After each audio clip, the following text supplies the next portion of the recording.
Tama po. O ginagamit namin nung araw, ito ang pangkuha namin, pang ano namin sa mga kalaban. Ang mga ilungot nung araw ay nagpupugutan ay lahi sa lahi. Kung reason bakit po napupugutan ng ulo that time? Ay yun ang karangalan namin nung araw ay.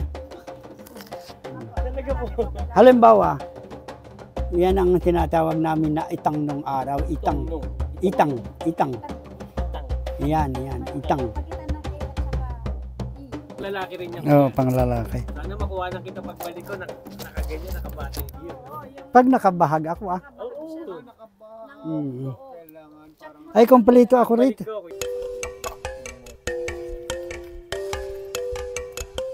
Ito yung kanyang mga produkto.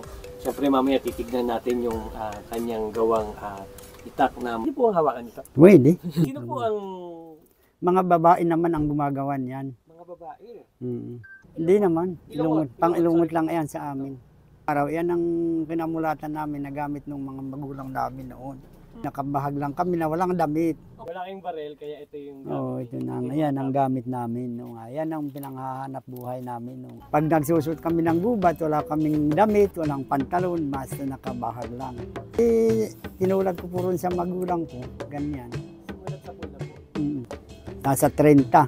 30 years na po kayo. Dahil 70 ko na ay ngayon.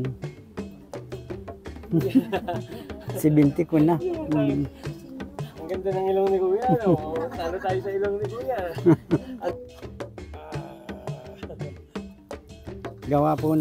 Gawa nung misis ko yan. Okay po.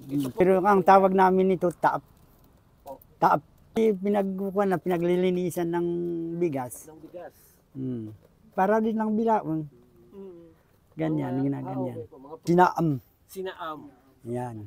Ulan ito. Ulan, sinaam. Oo, sa ulanan. Ang bag namin noong araw na pang bag namin ito. Ang may gawa naman po niyan, Babae rin. babae. Pero itong uway na ito gawa ng lalaki.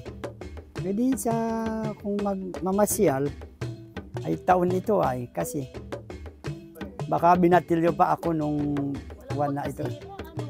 Oo, ito ay naman pinag-alalagyan ng kuwan ng kumbaga halimbawa may hukay na galyang. Ano po yung galjang? San Fernando, yan ganyan ay laman yan. Namin dito rin. Ito rin. Sa leeg. Ito, teka. Ginagawa mo rin yung Kuya? Oo. Ay, pambabae. Hindi sa lalaki ito. Pang lalaki. Kuya, ilang taong ka na? 70. Oh, kita niyo po yan, 70. Guwapo. Ito ang karaniwan, Tingnan nga po natin. Sige, dito na po tayo. So, ito daw po yung ginagamit ng Pero mas malaki rito ang ginagamit namin noong araw. mga pampugot. So, pwede ba kami magpaano niyan, Kuya? Mm. Magpapagawa po kami. Mahirap ito, yan ang kuwan. Mahirap ito. Magkaiba kasi ng halaga yan at saka ito.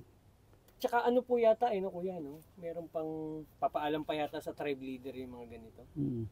Yan ang tinatawag namin na itang nung araw. Itang. Itang. Itang. Yan, itang. Pagitan ng A at saka E. Ayan. So, ito po, itang.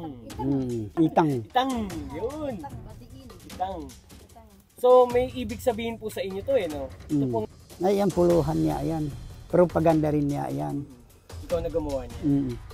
Ang galing, halimbawa po ito.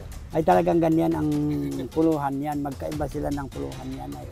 Talaga? Kung reason, bakit po napupugutan ng ulo that time? Ay, yun ang karangalan namin nung araw ay. Talaga po. Halimbawa ito ay anak nito. Hindi ka pwedeng asawahin yung anak niya pag hindi ka nakapugot. Ganyan ang kuha namin nung araw. Tradisyon namin. Tradition po yun noon. Noon. Ano po yun? Basta kung hindi ka makapugot, hindi mo pwedeng liligawan yung anak niya. So, ibig sabihin, Kuya, panahon noon ay patapangan talaga? Talagang patapangan ang kuwan namin noong araw. Sabihin ko sa iyo ang kuwan noong araw, yung mga magulang namin noong araw, yung tabi pa sa inyo, yung halimbawa aahon kayo, hindi kayo makakabalik na buhay. Amin po ba kayo? Makaka-uwi po ba kami ngayon? Ay, hindi naman ngayon, ay wala na ngayon na. Matagal nang wala na, pa saan ka nakarating diyan, wala na yun. Matindi pala ang tradisyon ng... Sa 3 probinsya, maski saan ka pumunta, wala na yun. So wala Sa Biskaya, Quirino, Aurora, yan wala.